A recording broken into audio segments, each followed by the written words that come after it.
Everyone moved to Georgia for cheaper housing, lower cost of living, no California or New York price tags, more house for your money. That was the sales pitch for years. So here's the question I get asked almost every single week. Is that still true in 2026, or did everyone figure out our secret and ruin it? Today, we're doing the real numbers about home prices, property taxes, and insurance across the counties that people are actually moving to up here. And I'll show you exactly what $500,000, $750,000, and even $1 million buys you right now. Let's get into it. Hey, I'm Sarah. Welcome back. If you're new, this channel is all about living in and moving to the North Atlanta suburbs. My goal is to help you make a smart decision before you ever sign anything. I'm a local real estate agent, so I'm in this market every single day. Now, a heads up, I'm going to throw some numbers at you today, but I'll keep it really digestible and I'll break it down by county so you can see where your budget actually fits. We're going to cover 4 different counties people relocate to constantly. That's Gwinnett, Hall, Jackson, and Forsyth. And quick disclaimer, I'm an agent. I'm not a tax advisor or an insurance agent. So treat this as a real world overview, not an official tax or insurance advice. Numbers move, so always confirm current figures for your specific situation. Cool? Let's start with the big one, home prices. So the headline question, are home prices still reasonable here? And the honest answer is, compared to where most of you are moving from, yes, but affordable looks really different depending on which county you land in. Let me walk you through all 4. Gwinnett County first. This is the heart of where I work. Beaufort, Dacula, Hamilton Mill, Sugar Hill, Suwanee. As of early 2026, the median home price in Gwinnett is right around $425,000. And here's something that surprises people. That number's actually come down a little year over year. It's roughly a couple percentage lower than last year. So Gwinnett has cooled and stabilized rather than keep shooting up. For everything that you get here, like the schools, the location, Lake Lanier nearby, a low 400s median sale price is still a great deal. Hall County is next. That's Gainesville and the northern side of Lake Lanier. Median sales price there is about $424,000. And just like Gwinnett, Hall actually ticked down about 3% year over year. So Hall is the most affordable median of the 4 that we're talking about today, and you're getting serious lake access for it. If your dream is lake life without the very top tier price, Hall County deserves a hard look. Jackson County, this is the Brazelton, Jefferson, Houston side, and it's one of the fastest growing areas in the whole state. Median prices around $425,000, also down a couple percent year over year. A lot of that is newer construction, which is part of why the number's on par with Gwinnett and Hall. You're buying new out here. For a brand new build with a yard and good schools, that's a number a lot of relocating families are thrilled with. And then there is Forsyth County. This is like the top rated school district around the area. Brace yourself because this is the outlier. The median in Forsyth is around $642,000 and it's up a little, 1% this year. So it's a significant premium over the other 3. We're talking 40% higher than Gwinnett, Hall, or Jackson. So why? Forsyth has some of the highest rated schools in Georgia, newer and larger homes, and it's just been the status address for years. Now, interesting twist. While the other counties have softened year over year recently, Forsyth has maintained and even increased a little bit. However, home prices are only selling at 96.8% of their original list price.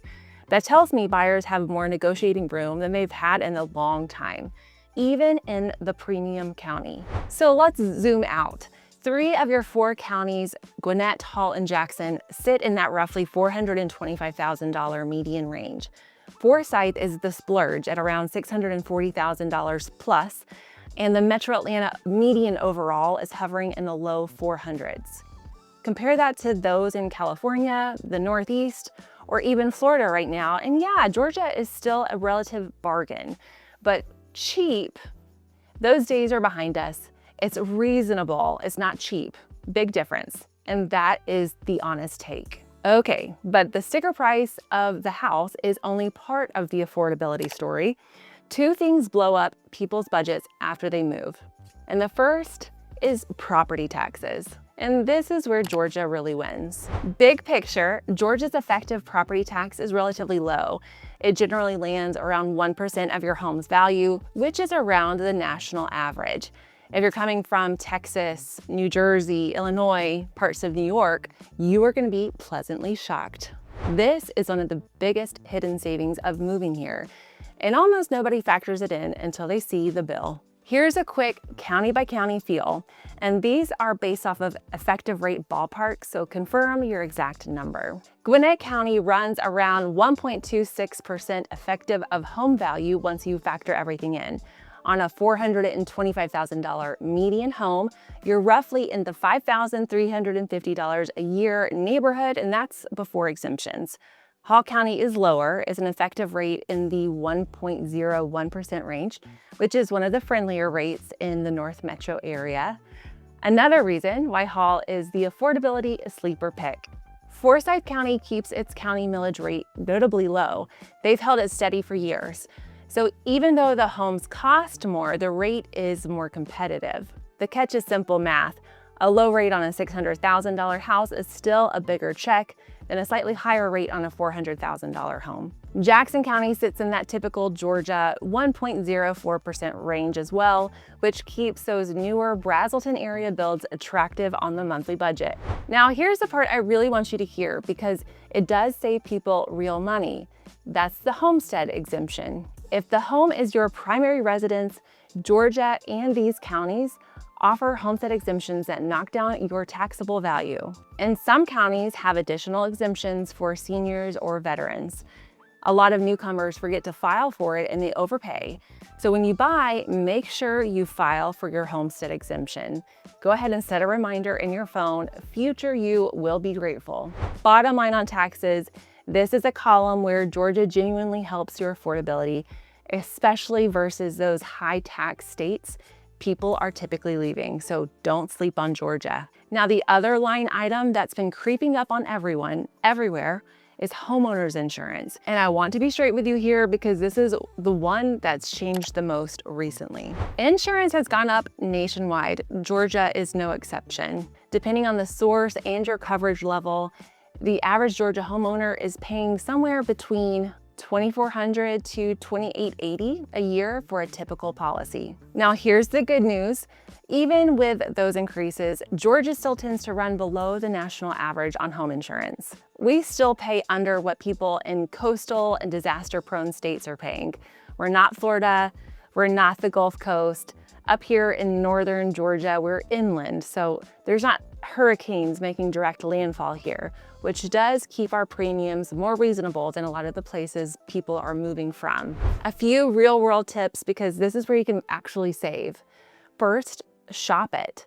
I've seen quotes on the same house range from $1,250 a year on the low end to well over $3,500, just depending on the carrier. And that is not a typo. Get multiple quotes. Secondly, you should probably bundle your home and your auto insurance. It's the easiest discount that there is. Third, your deductible and your home's age, roof, and systems drive the price a lot. Newer construction, like in Jackson County, and a lot of the new Gwinnett and Forsyth builds often insure cheaper because the roof and the systems are all new. Before you buy a home, ask how old the roof is. If it's older than 15 years, chances are you're going to be paying a lot more for that policy. Something to weigh if you're choosing between an older home and new construction. Insurance is that line item that's eaten into affordability the most lately, and I won't pretend otherwise. But North Georgia is still on the gentler end of the national scale, and a little shopping goes a long way. All right, this is the part you came for. Let's get real with numbers. Forget medians for a second. Here's what your money actually buys across those 4 counties right now. I'll walk up the ladder between $500,000, then $750,000, up to $1 million. At $500,000 in Gwinnett, Hall, and Jackson, 500 grand is a strong position. You're above the median, so you've got options. Think a spacious 4-bedroom home, 3 bathrooms, maybe 2,500 to 3,500 square feet, often in a nice swim and tennis community. possibly newer construction if you're in the Jackson or Brazelton area.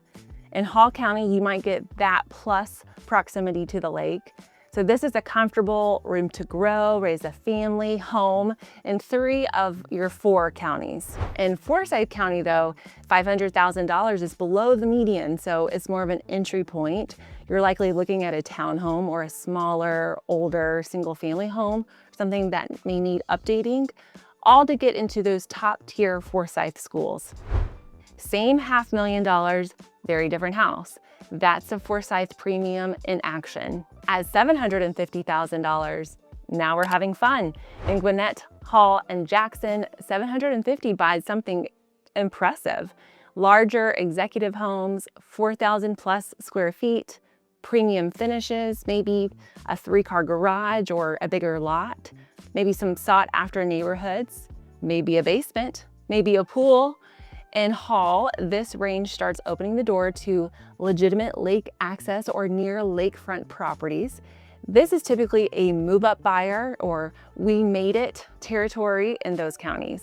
In Forsyth County, $750,000 finally puts you at or above the local median. So now you're shopping comfortably. A nice updated family home in a strong South Forsyth community feeding into those elite schools. It buys well here. It just takes more to get to comfortable than it does in other counties next door. $1 million, 7 figures in Gwinnett, Hall, and Jackson. $1 million buys you something very special. We're talking estate homes or true custom builds, maybe gated neighborhoods, acreage, much closer to the lake in Hall County and parts of Gwinnett. This is top of the market most of the time in those counties, and you'll have your pick. In Forsyth, $1 million is a beautiful home. It's large new construction or a premium home in one of those most desirable enclaves, but it's upper bracket. It's not the untouchable top. Forsyth has a deep luxury tier above $1 million, where the other 3 counties start to thin out a little bit more. So here's the takeaway. In 3 of these 4 counties, your money stretches remarkably far compared to most of the country. Forsyth, though, will cost more across the board, but you're paying for the schools and the prestige. And even there, the recent softening means buyers have leverage that they didn't have a year or 2 ago. So let's answer the question I opened with. Is Georgia still affordable? My honest take is yes, relatively. It's not the screaming bargain it was 5 or 6 years ago. Prices have climbed, insurance has climbed with them, but when you stack it all up, homes that are in the low 400,000s across most of these counties, and we do have generally low property taxes, and insurance that is still below the national average, the total cost of owning a home here is a lot friendlier than the places most of my clients are moving from. The move now is to be strategic. So pick the county that fits your budget and your priorities. Hall for lake and value, Jackson for new construction, Gwinnett for that schools plus location sweet spot, Forsyth if top tier schools are the non-negotiable and the budget's there. And remember, the market has softened, which means it is a better time to negotiate than it's been in years. That's the real picture. Prices, taxes, insurance, and what your budget actually buys you across Gwinnett, Hall, Jackson, and Forsyth. If you're relocating and you want to know exactly where your number lands, which county, which neighborhoods, what to expect on the monthly payment, all in, that's literally what I do all day, every day. And I'm happy to just talk you through it. My contact information is down in the caption below if you want to reach out. If this video helped you, give it a like. I would so appreciate it. And subscribe because next up, I'm going to do a neighborhood deep dive and a Beaufort versus Brazelton breakdown you won't want to miss. Tell me in the comments, which of these counties are you eyeing next? I read everyone. Thanks so much for watching, and I'll see you in the next video.